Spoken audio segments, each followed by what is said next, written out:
সিরাজগঞ্জবাসী এই 18 জন শুধু আমার মতো আমির হামজা না, সবগুলো এলাকার লিডার। কুষ্টিয়া সদর আর ইবি থানায় বাড়ি, আপনি খোঁজ নেন। জমার দিন নামাজ পড়ার পরে সব এসেছে রাতের বেলা। আমি বললাম ঠিক আছে, কালেমা পড়ানো লাগবে। বলছে না, কালেমা মুখস্থ আছে, কিন্তু ভুল পথে ছিলাম। এই যে ভুল পথে ছিলাম, এইটা ওর মনের ভেতরে আন্দোলিত করে দিয়েছে কে? আল্লাহ। বলেন বলেন, এতদিন তো তারা আসে নাই। রব্বুল আলামিন বলেন, আমার সাহায্য যখন আসবে আপনি বিজয় দেখতে পাবেন। বিজয়ের প্রথম নমুনা এটা যে দলে দলে মলে মলে মানুষ দেখবেন ইসলামে প্রবেশ করছে। এই জন্য এবার একটা আশার সঞ্চার আমার হয়েছে। আমার তেলাওয়াত কিন্তু আয়াত ওই রকমই, আপনি একটু দেখবেন কেমন মেলে। আমার সূরা কসস থেকে পড়া আজকের আয়াত, 2টা আয়াত মাত্র পড়েছি। যদিও সিরাতুন নবী সাল্লাল্লাহু আলাইহি ওয়াসাল্লাম এই মাহফিল আমি সাজিয়ে নেব কোরআনের আয়াত দিয়ে ইনশাআল্লাহ।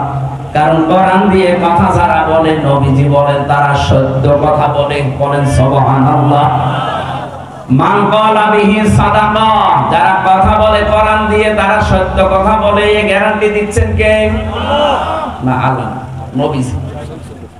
আমান আসদাকু মিনাল্লাহি কিলা, আল্লাহর চাইতে সত্য কথা আর কেউ বলে না। এবার আসেন আমরা সরাসরি কোরআনে প্রবেশ করি। সূরা কসস এর বাংলা অর্থ হচ্ছে ঘটনা বা কাহিনী সমূহ। বহু কাহিনী আল্লাহ এর ভেতরে দিয়েছেন।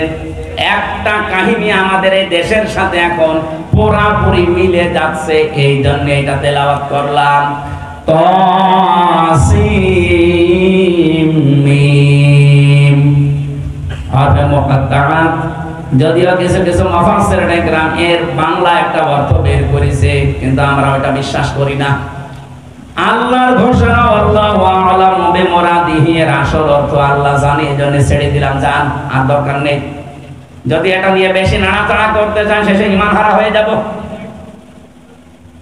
আমার কুষ্টিয়ার লালন ভক্ত যারা আছেন, তারা আবার এটা নিয়ে বেশি নাড়াচাড়া করে, শেষে নিজের ঈমানই নেই। আল্লাহ যেহেতু নিষেধ, রাসূলের নিষেধ, আমরা আর ভেতরে যেতে চাই না, এ পর্যন্তই থাক। এবার আসেন যেখান থেকে ভেতরে যাওয়া যায়। তিলকা আয়াতুল কিতাবিল মুবিন। আল্লাহ পাক বলেন এই আয়াতগুলো, এই যে এখন বলবো যেগুলো, এই আয়াতগুলো স্পষ্ট কিতাবের আয়াত। আল্লাহর ঘোষণা দেওয়ার আগে আমরা পেলাম কিতাবের আগে আলিফ লাম। আল্লাহ পাক যদি এখানে কিতাবের আগে আলিফ লাম না দিতেন, আমরা অর্থ করতে পারতাম না। আল্লাহ বলেন এই কিতাবে আয়াতগুলো স্পষ্ট কিতাবের আয়াত। আমার প্রশ্ন এখন, যারা আমার ডানে বামে বসে আছেন, সামনে পেছনে আছেন, বলেন তো কোরআন আমাদের কাছে স্পষ্ট না অস্পষ্ট? না না, হয়নি। এখানে যারা বসে আছেন, আমি ওইটা বলতে চাইনি, আমি বলতে চাচ্ছি যারা বললেন আমার কাছে কোরআন স্পষ্ট, আপনি কোরআন শরীফ থেকে ৬৬৬৬টি আয়াতের অর্থ বলতে পারবেন? আপনি একটা আয়াত দিলে ব্যাখ্যা করে শেষ নামাতে পারবেন? আপনার কাছে স্পষ্ট হয় কি করে? আপনাদের কাছে আসেন না, এর কাছে যেভাবে আসা দরকার ওইভাবে এখন আমরা আসতে পারি না। আর আমরা বলে ফেললাম আমাদের কাছে কোরআন স্পষ্ট। হ্যাঁ, এদেশে একটা রহমত আছে, কোরআন স্পষ্ট করার একটা জায়গা আছে, সেটা জামাত ইসলামী বাংলাদেশ। আপনি এর কাছে এসে দেখেন, বেশি দিন লাগবে না, মাত্র 6 মাস আপনাকে যদি এর ভেতরে রাখতে পারি, আল্লাহর কসম কোরআন আপনার কাছে স্পষ্ট হয়ে যাবে। 15টা ফরম পূরণ করা লাগে, প্রতিদিন ঘর আটকানো লাগে 15টা। এর প্রথম ঘরই আপনি কোরআন পড়েন কিনা আগে লেখেন, কয় আয়াত পড়েন, বুঝে পড়েন না না বুঝে পড়েন, ওইটা লেখা লাগবে। বাংলাদেশে এমন কোন দল নেই যে দলের কর্মসূচিতে এরকম পয়েন্ট পয়েন্ট করা আছে দেখান। যদি কয়েকটা থাকেও, তারা এখান থেকে হাওলাত নিয়েছে। এই কথা বলছেন কেন? আমি কয়েকটাই পেয়েছি, তাদেরও দেখি এখান থেকে সব ধার করা, হাওলাত নেওয়া। কিন্তু জামাত ইসলামী বাংলাদেশে 15টা পয়েন্ট আপনি 6 মাস পূরণ করে দেখেন, আপনার মনে হবে আমি বিশ্ববিদ্যালয়ে পড়াশোনা করছি। এই জন্য কোরআন স্পষ্ট করতে হলে এই দলে আপনাকে আসা লাগবে। আহ্বান জানাচ্ছি, আসেন। মাত্র 6 মাস থাকে, জীবন আপনার পাল্টিয়ে যাবে। কারণ এরা নিজেরা ট্রেনিং দিয়ে পাল্টাবে না, কোরআন দিয়ে পাল্টাবে। এই কথা বলেন না?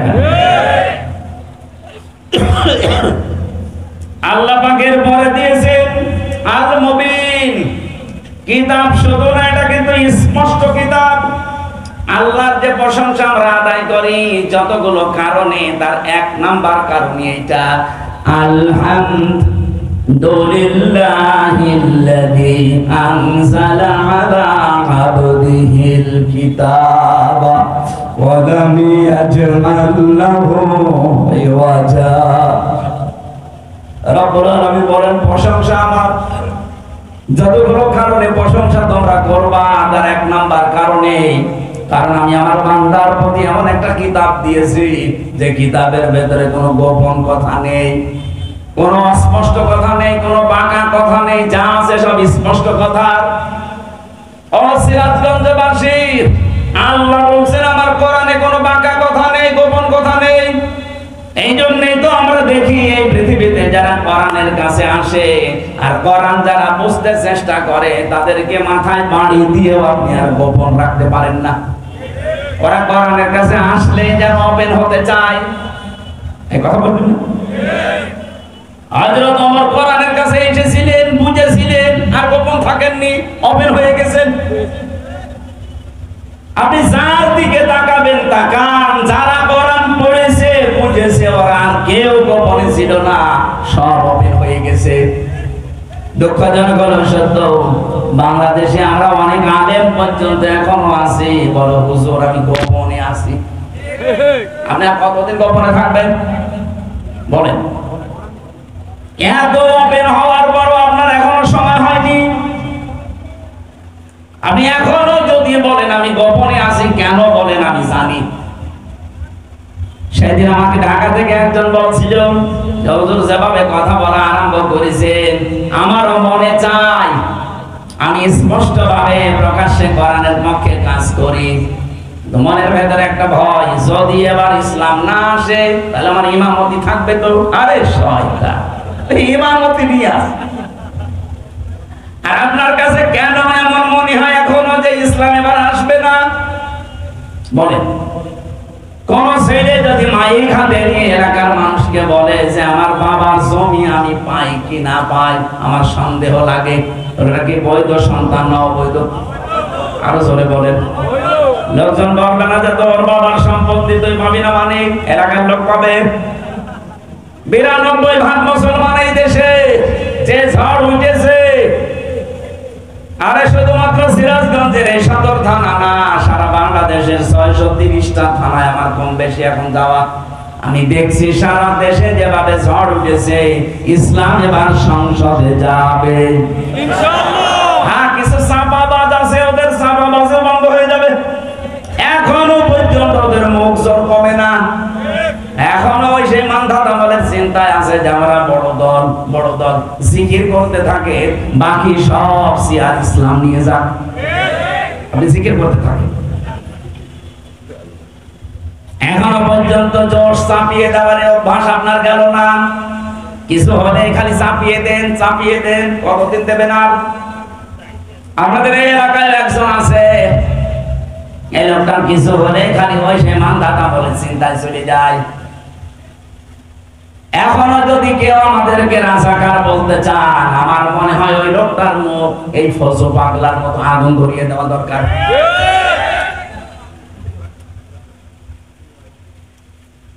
আমাদেরকে রাজাকার বলে যদি এই দেশে এখন দাবিয়ে রাখতে চান, আমাদের মাত্র 37 জন রাজাকার ছিল, আর আপনারা যারা বলেন তাদের 1040 জন। ঝাঁঝর যদি সইকে বলে তোর পেছনে ফোঁটা, কি করবেন বলেন তো? সইয়ের পেছনে ফোঁটা কয়টা? ঝাঁঝরের আপনার 1040 জন লজ্জা করেন আপনার? এখন থেকে আর কোনো কথার জবাব দেওয়া হবে না, জবাব নেওয়া হবে। ইমান খাতা বলে চিন্তা সেই করবে, তার কোনো কথার জবাব আমরা দেব না, জবাব আমরা চাই। আপনার 1040 জন, আপনার লজ্জা লাগে না?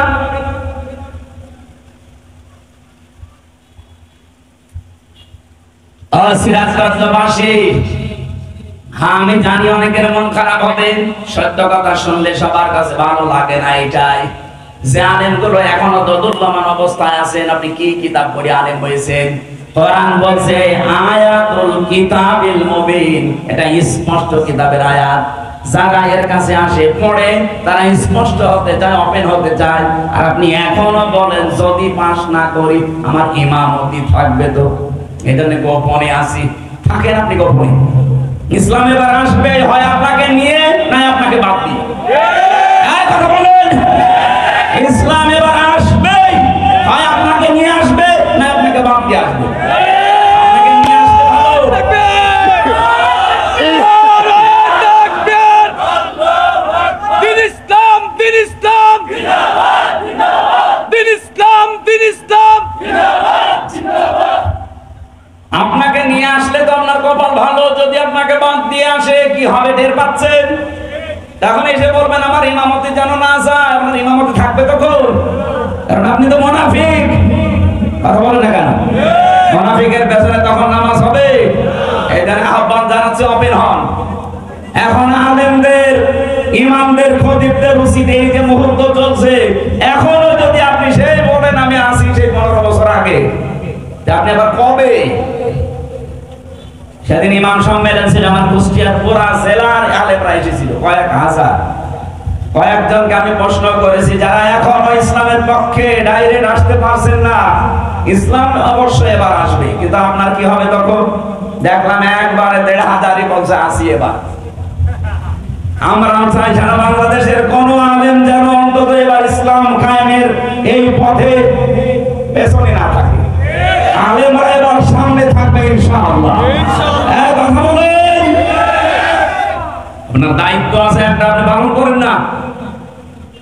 আল্লাহ আমাদেরকে একটা আশার বাণী শোনাচ্ছেন, তিলকা নাতলু আলাইকা মিন নাবাই মূসা ওয়া ফিরআউনা বিল হাক্কি লিকাওমিন ইউমিনুন।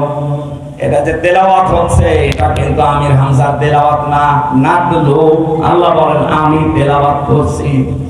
আলাইকা আপনার কাছে, মিন নাবাই মূসা ওয়া ফিরআউনা, মূসা এবং ফিরআউনের বিল হাক্কি একটা কাহিনী, সত্য কাহিনী আপনাদের আমি শোনাবো। এখানে শোনাচ্ছেন কে? বলেন তো। আল্লাহ পাক যদি এখানে এখন আসতেন আর এই পিপল বাড়িয়া বাজারে বসে বসে যদি এই কাহিনীটা শোনাতেন, শুনতেন না? বলেন বলেন। আরে উনি শোনাতেন, উনি এখন আসতে পারছেন না, ওনার মানায় না এটা, এই জন্য আমির হামজাকে দিয়ে অ্যাডভার্টাইজ করাচ্ছে। আল্লাহ বলেন আমি যথাযথভাবে একটা কাহিনী, একটা ঘটনা তোমাদেরকে শোনাবো। লিকাওমি ইউমিনুন, যারা বিশ্বাসী তাদের জন্য আমি এই ঘটনাটা শোনাচ্ছি। কি ঘটনা শোনো? ইন্না ফিরআউনা আলা ফিল আরদি, অবশ্যই জমিনে একজন ফেরাউন ছিল। কি ছিল? বলেন বলেন। এই ফেরাউন ছিল কেমন? সে ছিল সীমা লঙ্ঘনকারী, সে ছিল ফ্যাসিস্ট, সে ছিল পৃথিবীতে ওলু প্রকাশকারী। আল্লাহর সীমা পার হয়ে সে চলে গিয়েছিল। আল্লাহ রাব্বুল আলামিনের বিধান সে বাইরে রেখে এমন উপরে গেছে, সে নিজে আল্লাহ দাবি করে বসে আছে। বলেছে আনা রব্বুকুমুল আ'লা, আমি তোমাদের বড় রব। এই ঘোষণাটা এস্টাবলিশ করার জন্য ও যা যা হাতে নিয়েছিল, ও শুধু ওই জামানায় হাতে নেয়নি, কিয়ামত পর্যন্ত বহু ফেরাউন দুনিয়া আসবে তারা ওইটা হাতে নেবে। কি নিয়েছিল আপনি বলেন তো? এক নম্বরে ওয়াজাআলা আহলাহা শিয়া, সে জমিনের ভেতরে বিভিন্ন দল বিদলে মানুষকে বিভক্ত করে রেখেছিল। এই 54 বছরে আমার মনে হয় বহু ফেরাউন এইটা করেছে। টপিওয়ালাদের ভেতরে দেখেন বিভিন্ন জিনিস দিয়ে দল বিদলে বিভক্ত করে রেখেছে। ওর 5 কলি, ওর 3 কলি, ওর উঁচা টুপি, ওর আকীদা ঠিক নেই, এই নাম বলে বলে। অথচ ইসলামের মূল জায়গায় কিন্তু আমরা এক। কেউ কি আমরা কোনদিন বলেছি যে ফরজ নামাজ 6 রক্ত? বলেন বলেন। রোজা 28টা, এই বলেন না কেন? মূল জায়গায় কিন্তু আমরা ঠিক আছে। এই শাখা প্রশাখা দিয়ে দিয়ে আমাদেরকে দলে বেদলে বিভক্ত করে রেখেছে। এটা ফেরাউনের প্রথম কাজ। বাংলাদেশে যারা করে রেখেছিলেন, আল্লাহর কসম তারাও এক প্রকার ফেরাউন। এখনো সেই ফেরাউনের তৎপরতা থেমে নেই, ও এখনো কাজ চালাচ্ছে। ও হয়তো বিদায় নিয়েছে, কিন্তু ওর চামচারা যারা আছে তাদেরকে দিয়ে এখনো করাচ্ছে। এখন এই দেশের অনেক নামধারী আলেমকে দিয়ে এদেশে একামতে দিনের কর্মী যারা, তাদের বিরুদ্ধে এখনো ফতোয়া দেওয়াচ্ছে। কত বড় মুরব্বী আলেম দেখছি এখনো মাইকের সামনে বলছেন জামাত ইসলাম কোন ইসলামী দল না, এরা মওদুদিবাদ। মওদুদিবাদ বলে কোন বাদ দুনিয়ায় আছে স্যার? নেই। আমরা মওদুদি রহমাতুল্লাহ আলাইহি তাকে আমরা আমাদের মাযহাবের ইমাম মানি না। মানি না। তার মাসলা মাসাইল আমরা নেই না। মাযহাবের ইমামও তাকে আমরা মানি না। তার শুধু যত লেখা আছে একটা বিষয় আমরা নিয়েছি, এই যে গণতান্ত্রিক পদ্ধতিতে ইসলাম কায়েম করা একটা পদ্ধতি। ভুল হতে পারে, আপনার যদি এটা ভালো না লাগে, ভুল হয়, আপনি নতুন কোনো কিছু পারলে সেটা করেন। আপনি নিজেও করবেন না, যারা করছে এগিয়ে যাচ্ছে করতেও দেবেন না। আপনি কি হয়েছেন কি? আপনি যে আলেম নামে জালেমের সাথে কিন্তু বুঝে ফেলেছে। এমন এমন ফতোয়াবাজি এখন করছে, কিছু মানুষকে দেখছি তারা বলছে জামাত ইসলামী যদি এবার রাষ্ট্র ক্ষমতায় আসে, তারা নাকি কওমি মাদ্রাসা রাখবে না, তারা হাফেজি মাদ্রাসা রাখবে না, তারা দেওবন্দি মাদ্রাসা রাখবে না, তারা সুন্নিয়াতের মাদ্রাসা রাখবে না, সব ধ্বংস করে দেবে। আপনি এত বড় মিথ্যা কথা বলতে পারলেন? বাংলাদেশ জামাত ইসলামীর আন্ডারে এদেশে এখনো হাজার হাজার হাফেজি মাদ্রাসা চলে। আমি আজকে যেখানে খাবার খেলাম হাফেজি মাদ্রাসা, ওটা জামাত ইসলামী চালায়, সিরাজগঞ্জে না? আল ইসলাম নাকি জানো? দারুল ইসলাম। শুধু এইটা না, আমার কুষ্টিয়ায় চলেন, মাগুরায় চলেন, হাফেজি মাদ্রাসা, কওমি মাদ্রাসা, এগুলো জামাত ইসলামী বাংলাদেশের ভাইদের টাকা দিয়ে খোঁজ চলছে। তারা যদি সব বন্ধই করে দেবে, এগুলো চালাচ্ছে কোন কারণে? এগুলো কেন বলছেন আপনারা আমরা জানি। যখন জাতি এক হওয়ার চেষ্টায় আছে, আপনাদেরকে নিয়ে মুনাফিকরা টাকা পয়সা খাওয়িয়ে বলাচ্ছে। জাতির লোকদেরকে আহ্বান জানাচ্ছি, আলেম নামে বড় সালেমের এই কথা আপনারা বিভ্রান্ত হবেন না। এবার যদি একবার পা পিছলে যায়, এই দেশে ইসলাম আসতে কিন্তু অনেক দেরি হয়ে যাবে। জীবনে চর্মচোখে আর দেখতেও পাবেন না ইসলাম আসলে কি স্বাদ। আমার তো জীবনের বড় আকাঙ্ক্ষা, চর্মচোখে আমি কিচ্ছু চাই না, শুধু দেখতে চাই 56,000 বর্গ মাইল আল্লাহর কোরআন দিয়ে চলছে। এখানে যারাই বাদ সাজবে